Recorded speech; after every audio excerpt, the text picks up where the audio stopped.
3장 제목을 보시면 새 언약의 일꾼들 그랬는데 새 언약의 일꾼들을 누가 세우는지 어떤 의미를 가지고 있는지 그런 얘기를 쭉 쓰기도 했고 자신들이 어떤 자격으로 이 일을 감당하는지 이제 이런 얘기를 쓰기도 합니다. 그런데 여러분 일꾼들이 되면 자신들이 이제 사도로 부르심을 받으면 자격이 있지 않겠어요? 그러면은 어떤 자격으로 하느냐? 그걸 물어야죠. 예를 들어서 제가 이 교회 담임 목사가 되려면 무슨 자격이냐? 어떻게 이 교회를 오게 되느냐? 뭐 이런 거 묻지 않겠어요? 그러면 이제 어느 교회나 담임 목사를 청빙하게 되면 청빙 절차에 의해서 이제 여러 가지를 감당해야 하죠. 그러면 이제 여러 가지를 받습니다. 청빙 서류에는 참 많은 서류를 요구를 하죠. 목회는 어떻게 할 건지, 목회 계획서를 써야 되고, 내가 어떤 환경에서 자랐고, 어떤 과정을 거쳐서 이렇게 되었는지 자기 소개를 해야 하고, 또 요즘은 사모들도 문제가 많기 때문에 사모들은 어떤 인품을 가지고 있고, 어떻게 살았고, 어떤 신앙을 가지고 있고 하는지 사모들의 소개서도 써야만 하고, 이제 가족들도 하나둘 다 써야 하고, 신앙이 어떤 신앙을, 목사가 어떤 신앙을 가지고 있는지 목사의 신앙 고백서도 써야 되고, 저도 다 쓴 겁니다. 목사는 신앙 고백을 어떻게 하고 있는지. 그래서 목사 신앙도 검증을 해봐야 하고, 여러분 어떤 위치에 가려고 하면 그거에 대한 자격을 물어야 되고 심사를 해야 되고 그러죠. 그런데 그것만 있는 것이 아니라 어떤 경우에는 추천서를 받기도 합니다. 추천서를 당연히 받죠. 그래서 그 사람을 보증하는 사람들이 추천서를 써주게 되죠. 저도 뭐 추천서를 받기도 했고 요즘은 이제 추천서를 써주기도 하고 그러죠. 그래서 추천서를 받습니다. 이 사람은 어떤 사람이다. 내가 본 이 사람은 누구다. 이 사람은 어떤 목회를 할 것 같다. 뭐 이런 식으로 추천서를 꼭 써줍니다. 그래서 이제 추천서라고 하는 것이 굉장히 중요한 것 중에 하나인데, 특히 이제 우리나라보다는 외국에서는 추천서를 굉장히 중요하게 생각하죠.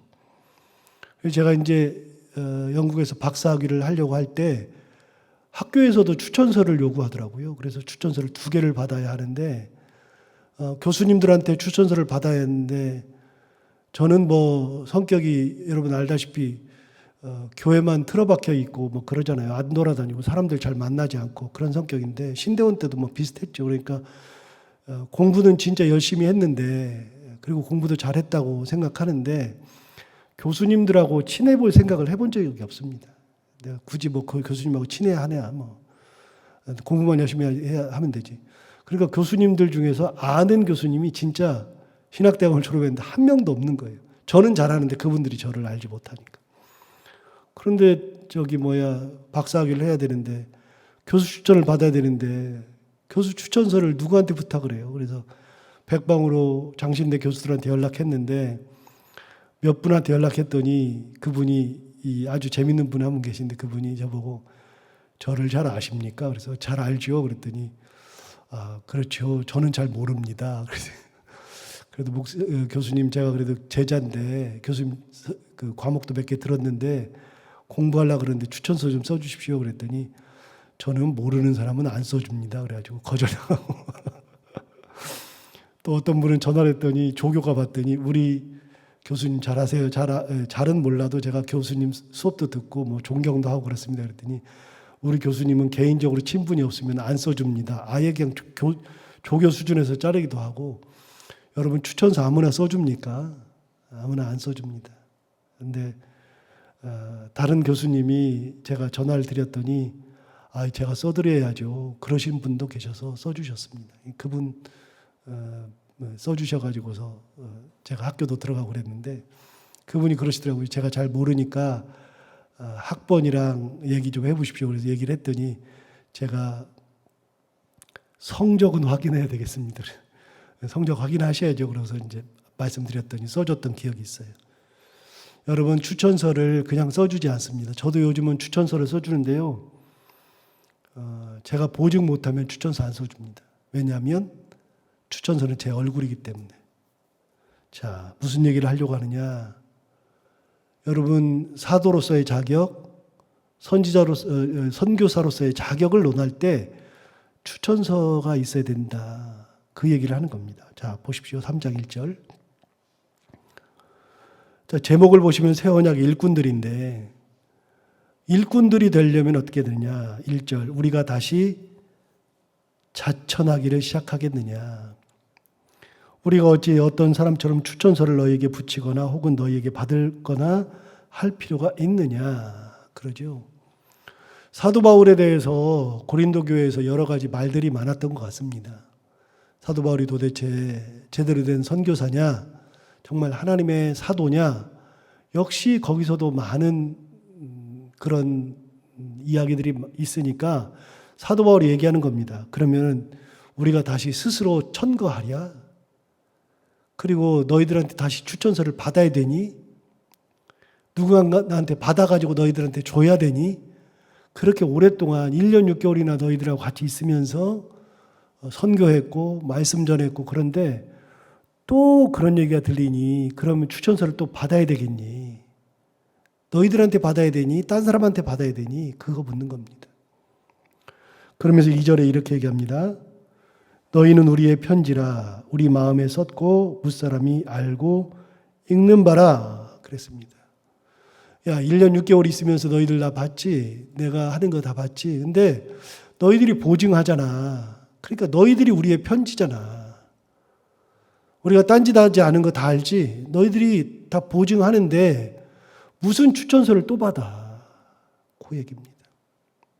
3절을 볼까요? 너희는 우리로 말미암아 나타난 그리스도의 편지니 이는 먹으로 쓴 것이 아니요 오직 살아계신 하나님의 영으로 쓴 것이며 또 돌판에 쓴 것이 아니요 오직 육의 마음판에 쓴 것이라 그랬잖아요. 여기 3장 1절에 3절에 뭐라 그랬어요? 너희는 우리로 말미암아 나타난 그리스도의 편지다. 너희가 열매를 맺지 않았니? 우리가 선교하고 복음 전해서 그리스도의 열매가 맺지 않았니? 사탄의 열매를 맺은 것이 아니라 그리스도의 그 열매를 맺었으면 그리스도의 편지랑 똑같은 거 아니냐.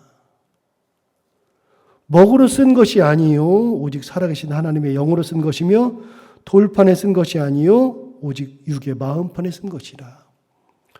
여러분, 사람의 추천서는 종이로 받잖아요. 종이로. 글로 쓰는 걸로 받잖아요. 그런데 어떻게 하느냐. 저거는 글로 쓸 필요가 없어요. 내가 보증하는데. 여러분, 그래서 담임 목사의 그 추천서는요, 성도들의 가슴판에 다 새겨져 있는 거예요. 여러분이 저를 보증하잖아요. 아, 우리 목사님은 이런 분이셔. 보세요. 다른 교회 성도들을 만났을 때 이렇게 얘기하는 분들이 있어요. 우리 목사님 설교 들어봐. 우리 목사님 한번 만나봐. 우리 교회 진짜 좋은 교회야. 라고들 얘기하잖아요, 다들. 그런데 그렇게 못하는 경우 있어요. 우리 목사님 설교 들어보라고 말 못하는 경우 있다니까요. 우리 목사님 만나보라고 말 못하는 경우 있고요. 우리 교회 좋다고 말 못하는 경우가 있어요. 누가 제일 잘 알아요? 성도들이 제일 잘 알아요. 언제 뭘 써줬어요? 제가 여기다가 사람들을 만나면 1번, 우리 목사님 설교 들어보세요. 2번, 우리 목사님 만나보세요. 3번, 우리 교회 좋은 교회예요. 제가 써줬어요? 언제? 그렇게 해가지고 사람들 만나면 그렇게 얘기를 해줘야 됩니다. 그래서 편지를 각 가정에다 다 보냈어요? 아니죠. 여러분, 사람들이요, 그 교회 성도들은요, 그 교회를 정확하게 다 알아요. 우리 교회가 어떤 교회인지, 우리 교회 영적 상태가 어떤지, 목사님이 어떤 분인지, 성도들의 관계는 어떤지 다 알아요. 제가 가르쳐 주지 않아도 다 알아요. 여러분, 편지를 써줘야 알아요? 아니요. 마음판에 다 새겨져 있잖아요. 전부 다. 마음판에. 여러분, 저를 보증하잖아요. 어떤 보증이에요? 아, 목사님은 그리스도 중심, 하나님 중심 가려고 한다는 것을 여러분들이 보증하잖아요. 저 그렇게 살고 있고 그렇게 보증하잖아요. 뭐 말로 해야 알아요? 글로 써줘야 알아요? 이제 6년이에요. 제가 이 교회 온 지가. 11월 22일이 제가 온 지 6년째 되는 날이에요. 6년이면 몰라요? 다 알죠. 어떤 분인지 정확하게 알죠. 여러분, 추천서라고 하는 것은요, 그리스도인들의 추천서는요, 글로 써주는 게 아니라 마음판에 새긴 거예요. 예수 그리스도의 은혜가 내 마음판에 새겨지듯이 사람들을 보증하는 것도 마음판에 새겨지는 거예요. 자, 여기서 한 가지 생각할 게 있어요. 구약시대의 할례는 어디다 받는다 그랬어요? 육체에 받는다 그랬어요? 근데 로마서에 할례는 어디다 받는다 그랬어요, 이제? 마음에 받는다 그랬어요. 구약시대의 할례는 몸에다가 직접 받는 건데, 이제는 할례라고 하는 것은 마음에 받는 거예요. 하나님의 은혜. 그거는 마음에 받는 거예요. 마음에 새기는 거예요. 여러분, 다른 사람들이 우리를 볼 때, 저만 그래요? 저만 여러분의 마음판에 새겼어요? 아니요. 저도 여러분들이 마음판에 다 새겨져 있어요. 아, 우리 권사님 어떤 분, 우리 장로님 어떤 분, 우리 집사님 어떤 분, 다 제 마음판에 새겨져 있어요, 이미. 6년 지나니까 제가 다 알죠. 우리 성도들이 아니라 할지라도 새벽 기도에 나오시는 분들도 제 마음판에 다 들어있어요. 제 마음판에, 아, 우리 장로님 새벽 기도 나오시는데 어떤 분인가? 제 마음판에 다 있다고요. 권사님 어떤 분이고, 집사님 어떤 분인가? 우리 성도들이 아니래도 몇 년째 새벽 기도 나오면 다 알고 있어요. 때가 되면, 필요하면 기도도 해요. 우리 교회 성도들만 기도하는 것이 아니라 몇 번 말씀드렸죠. 여러분, 우리가 현 세대를 살다 보니까 우리 교회, 네 교회가 있고 뭐 이렇게 구분하잖아요. 우리 교회가 있고 너네 교회가 있고 뭐 우리 목사님, 너희 목사님 그런 게 있지만 예수 그리스도 안에서는요. 우리 교회, 니네 교회가 어디가 있어요? 예수 그리스도 안에서 우리 목사님, 니네 목사님 어디가 있어요? 주님이 딱 보시는데 이 똑같은 것들이 우리끼리니까 우리 교회, 니네 교회 이렇게 나누는 거죠. 말이 안 되는 거죠. 그래서 여러분 담임 목사 그러면 우리 교회 성도들만 담임 목사로 생각한다 그랬는데 저는 그렇게 생각 안 한다 그랬죠. 새벽 기도에 나오시는 분들은 다 내 성도예요. 어떻게 보면 새벽에 나오시는 분들은요. 본교회 담임 목사님보다 제 설교를 훨씬 더 많이 들어요. 저한테 은혜를 더 많이 받을 수도 있고요. 새벽 기도 때는 제가 여러분의 담임 목사라고요.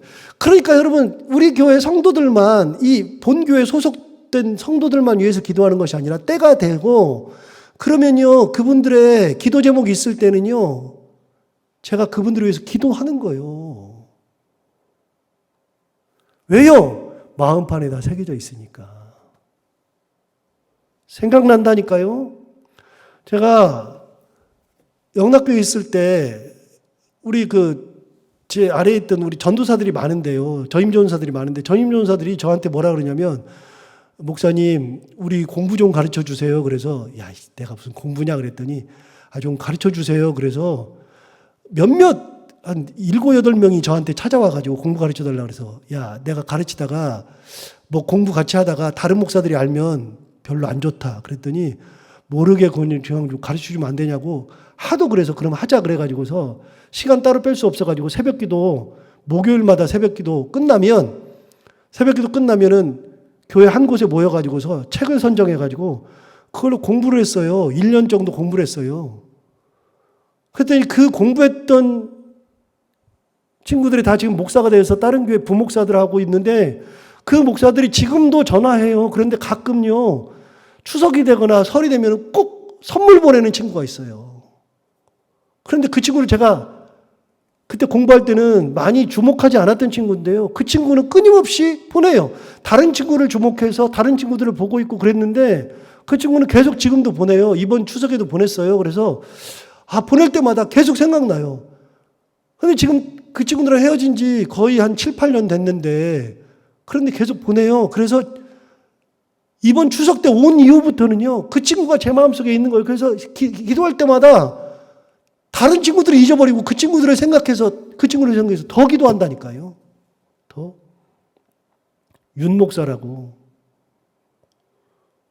그 친구가 계속 저를 생각하고 항상 하는 말이, 목사님이 그래도 저에게 공부 가르쳐줘서 저한테는 은인이기도 하고, 목사님이 교회에서 했던 거 보면서 저도 배운 게 많고, 그래서 목사님이 제 멘토와 같습니다. 그러면서 계속 그런 말을 하니까 이제는 거꾸로 저도 그 친구가 저한테 새겨진 거예요.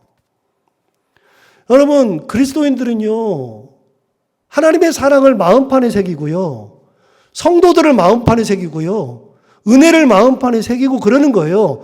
글로 써준다 그래서 안 돼요. 설교를 아무리 들어도요, 안 바뀌어요. 그런데 그게 제가 가끔 얘기하죠. 여러분, 우리 성도들 중에서 남편 이렇게 겨우겨우 끌고 교회 왔는데, 남편이 교회 와가지고 졸면 옆에서 꼬집고 막 깨라고 그러잖아요. 제가 가끔 얘기하잖아요. 그러지 말라고. 그냥 졸면 조는 대로 놔두고요. 코를 골면 옆 사람들 쳐다볼 것도 없어요. 그냥 코 골면 골아보다 그래요.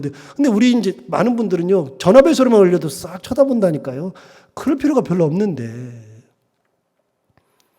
여러분, 남편이 겨우 와가지고서 졸고 있어도 괜찮아요. 왜요? 안 꼬집어도요, 제가 제 경험으로 보니까 꼬집어서 눈 뜨고 이렇게 가슴치레 눈 뜨고 있다 그래가지고 설교가 들리는 게 아니고요. 그렇게 와서 설교를 듣다 보면 어느 날 갑자기 하나님의 말씀이 자기 마음속에 확 들어올 때가 있다니까요. 목사가 설교해서 말씀이 들어오는 게 아니라요, 성령께서 그 마음에 찾아 들어갈 때 말씀이 확 들어가는 거예요. 성령께서. 저는 옛날에 제가 설교하면 사람들이 변한다고 생각했어요. 아니에요. 결론을 내렸는데 아니에요. 제가 설교해서 변하는 게 아니고요. 설교를 그렇게 많이 해도 다 잊어버려도요, 딱 하나 놀랍게도 성령께서 역사하실 때가 있어요. 마음을 딱 때릴 때. 놀라운 게 있어요. 설교를 제가 생각할 때는 정말 못해요. 야, 어떻게 저런 설교를 하나. 근데 그분이요, 은혜 주는 경우가 엄청 많아요. 왜요? 성령이 역사하시니까. 성령이. 그래서 여러분, 어쩌다 한 번 오신 분도요, 성령께서 그 마음판에 확 들어가면요, 마음판에 하나님의 은혜가 팍 베낀다니까요. 구원이 확 찾아와요. 여러분, 그리스도인들은요, 누구에게 보증되는 사람들이에요. 보증되는데 마음판에 새겨져서 보증되는 거예요. 은혜도, 예수 그리스도의 은혜도 마음판에 확 새기는 거예요. 글로 써서 안 되고요, 말로 해서 안 돼요. 목사가 아무리 설교를 많이 하고 잘하고 수단이 좋고 그래도요, 안 돼요. 성령께서 그 마음판에 새겨주셔야 돼요. 그래서 여러분, 이 표현을 볼 때마다 뭐가 생각나냐면요, 십계명이 생각나는 거예요. 십계명을 하나님께서 어떻게 했어요? 십계명을 2번 받았는데, 첫 번째 받았을 때는 하나님께서 어떻게 했어요? 하나님께서 아예 돌판을 깎아가지고, 아예 돌판도 하나님께서 만드시고 거기다가 십계명을 직접 새겨주셨다고요. 십계명이라는 걸.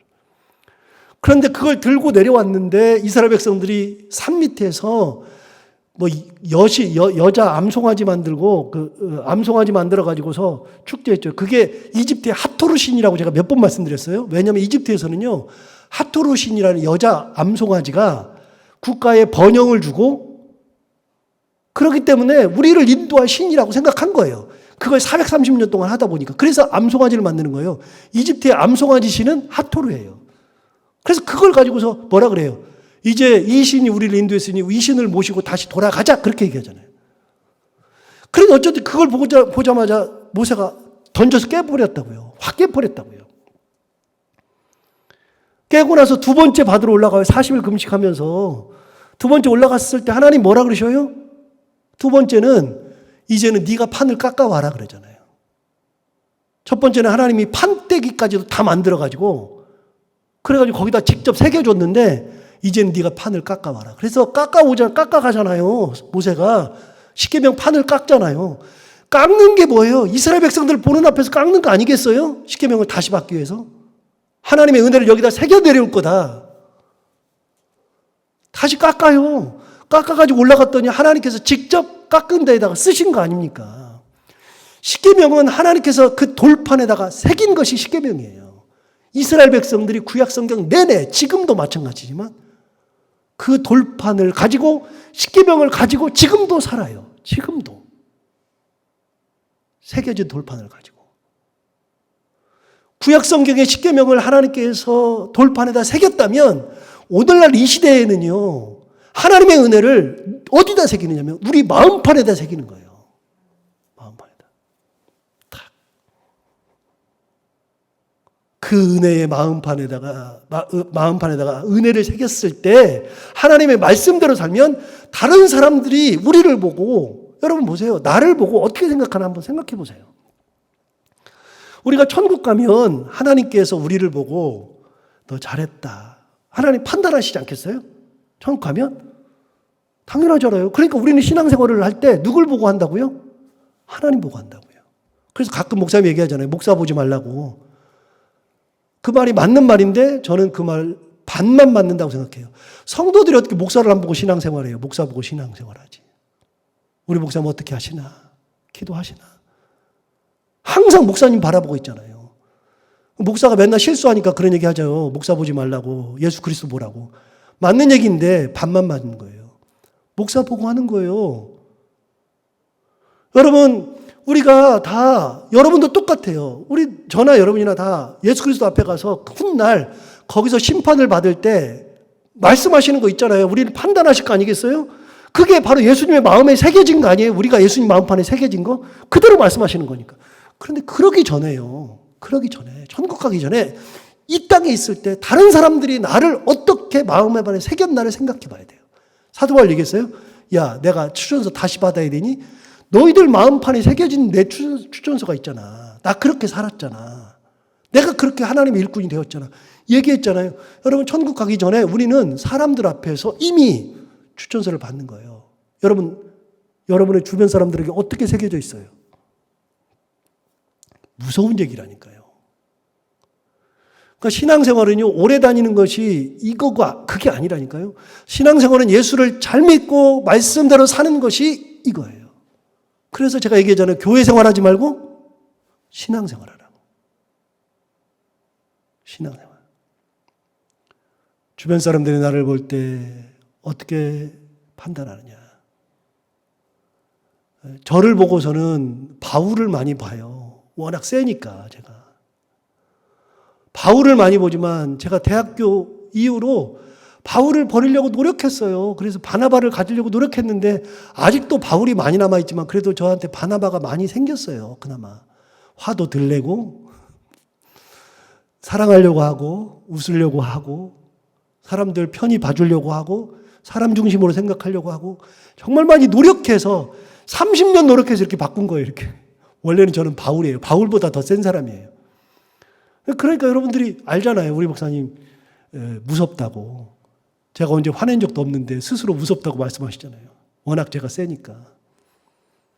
여러분 중요한 게 있어요. 사도 바울이 얘기했어요. 내가 사도로서의 직분자로서 너희들이 말이 많은데 야 추천서 또 받아야 되니?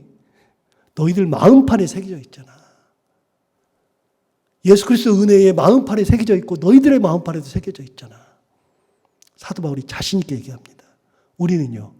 우리도 똑같아요.